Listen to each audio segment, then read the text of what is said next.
heard a lot of motivational speakers from my time. Kendall's one of the best I've heard. Great motivation, great tools to improve yourself and make your work match your want.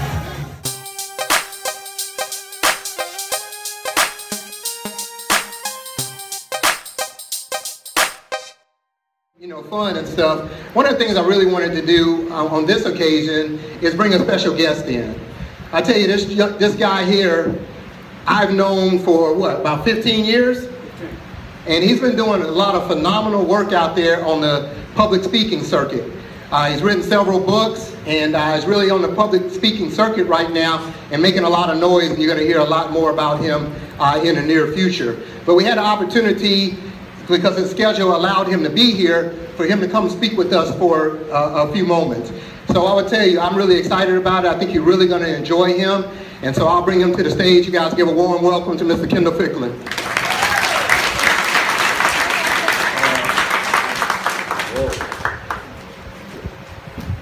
So they tell me that the #1 store in the company is here. Who's that? Raise your hand. Raise your hand. And then where's the #1 store? Raise it. Stand up, stand up, stand up. Y'all give it to him. Don't be mad. It's all part of the team, all part of the team. And then they tell me that this region is the best region in the company. Is that right? That's right. Come on, give it to him. Come on, come on, come on, come on. That's what I want to do. On 3, I want you to say team. On 3. When I say 3, I want you to say team. 1, 2, 3. Team. Not yet, not yet. We're almost there, we're almost there. See, this time I want you to say it again, but this time I want to feel. 1, 2, 3. Team. Almost. Come on. One more time, and this time I want them to hear you in Birmingham. How far is Birmingham? How far? Yeah. I want them to hear you in Birmingham, and I want to feel you. Because think about those bonuses that are coming next week. 1, 2, 3. Team. That's what I'm talking about. And the reason why you guys are so successful is because you're functioning as a team. As leaders, these are all leaders. As leaders, you're functioning as a team, as leaders, and what's happening is the head at the head. So a lot of times when I go to school, by the time I walk into school, I got to straighten out the head before I can even start to teach. But what you got here is your head is straight. Let's give it up for the head. So we're talking about teams. How many LeBron James fans do I? All right, I want to have a moment of silence for LeBron James. On 3, we're going to have a moment of silence for the Cleveland Cavaliers. I'm going to do it with a smile on my face. On 3, moment of silence, 3 seconds. 1, 2, 3. Thank you. So now look, the best basketball player on the planet, I didn't say it, he said it, but he couldn't get the job done. Why couldn't he do it? Because you cannot do it by yourself. You need a team. You need a team. You can't do it by yourself. It takes a team. And don't get it twisted. It don't matter if you're playing golf, you're playing tennis. Every athlete has a team. It can be a coach.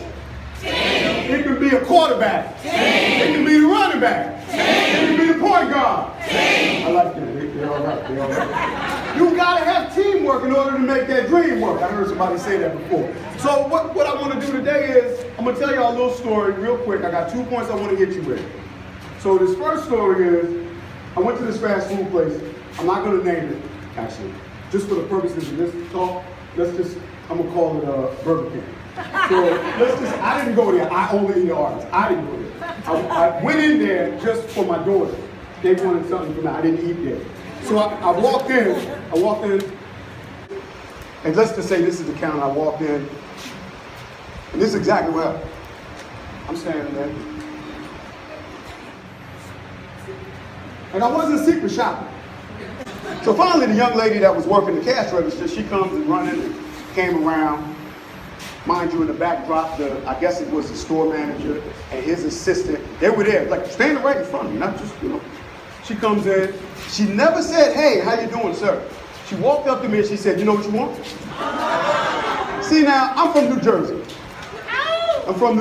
And even though I'm 7 years old, it's a little difficult for me. Sometimes I have flashbacks. I grew up in an environment where my mom still got the bars on the windows.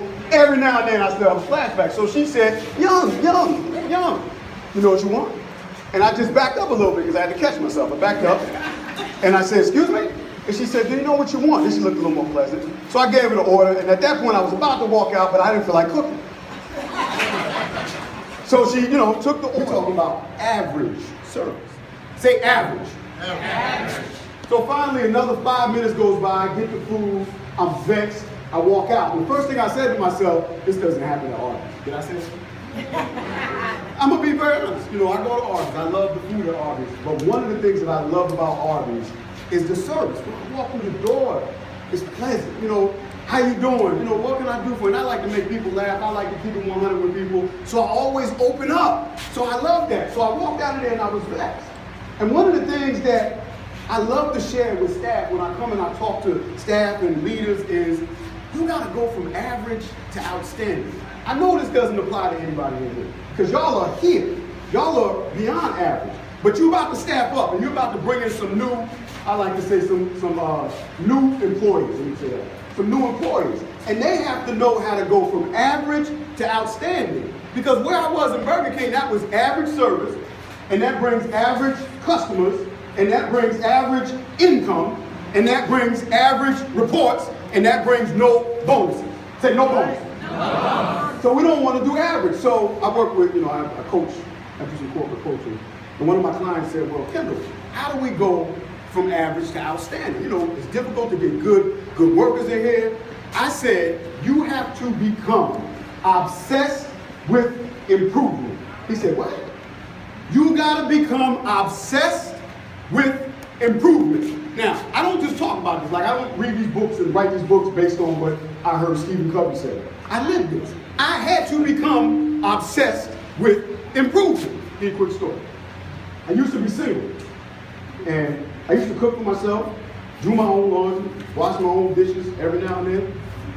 So when I got married, again for the second time, so I was still doing laundry. So I'm at the house, I'm doing my laundry, I'm feeling pretty good about it. Boom, boom, got the laundry done. Tell my wife, yo, it's done. Everything is good, it's done. She comes to me one day, and she got some laundry in her hand, and she said, babe, I said, yo, what's up? She said, I got a problem. And I said, what's wrong? She said, you can't do laundry anymore. I said, why? She said, well, my colors are white, my whites are colored, and my delicates are dingy. They ain't delicate no more in the color. So I said, well, now normally when I was just average, I would have been like, bet, I ain't got to do that no more. I'm happy. Oh, fine. But because I have become obsessed with improvement, this is what I did. I took it personally. What? So I started watching her do the laundry. I'm seeing that I didn't know that you put the fabrics off on the end with. I didn't know you did that. I didn't know that you're supposed to separate the delicates from I never understood that. And the extras I never knew that. And then I didn't realize she put the fabric off on the end twice. You know what I was doing? Boom. Good. That was it. But I had to become obsessed with improvement in order to realize and understand that. So here's the thing. In order to continue to do that, because one of the things we do, who got the iPhone? Who got the 6? Who got the 6 Plus? Who got the new Samsung? Most of the time we upgrade everything. We upgrade shoes, clothes, phones, laptops, tablets. Some of us upgrade husbands. And some of us upgrade wives. Some of us upgrade boyfriends and girlfriends. But we upgrade everything except ourselves.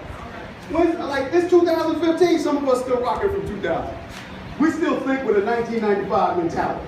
When is the last time you did something for the first time? Right there, man, it just popped out right now. When is the last time you did something for the first time? You gotta become obsessed with improvement. And if you don't, you're gonna continue to be addicted to average. Not just in your professional life. Because Grandma used to tell me, the way you do some things is going to be the way you do all things. So I try to do it in my personal life, and that carries over into my professional. My last point I want to give to you is, once you go from average to outstanding, you become obsessed with improvement, then the next thing you got to do is your work has to match your want.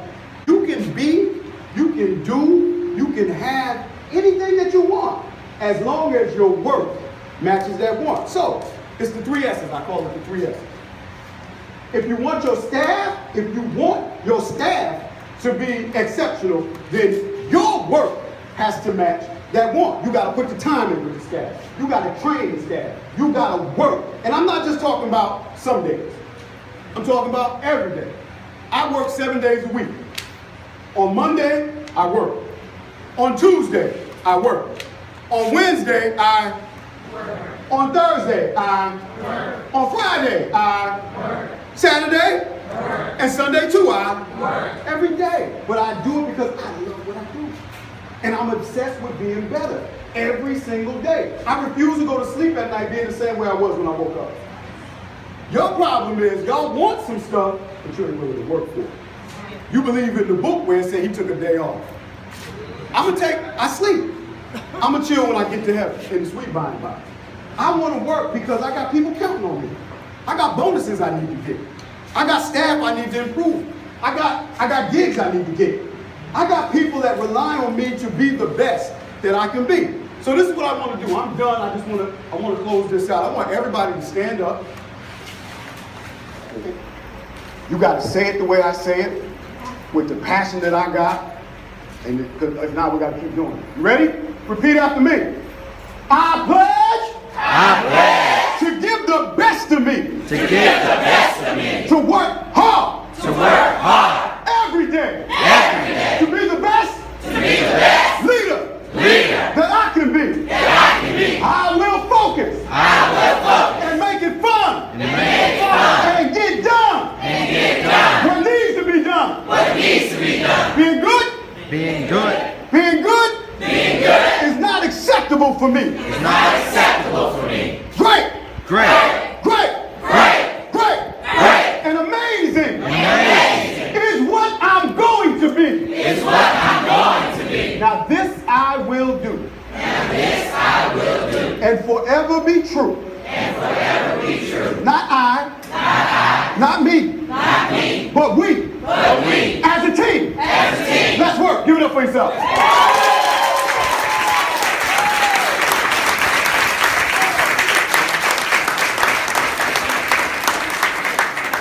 Well, one thing that I really enjoy about his presentation today is his enthusiasm and his passion about what he does, and how passionate that he is to make sure that the people that he's developing and coaching gets the same response. And I think that's awesome. I really did enjoy myself today and what he had to say. I worked hard on upgrading myself, and also my team members made sure they understand what he was trying to say also.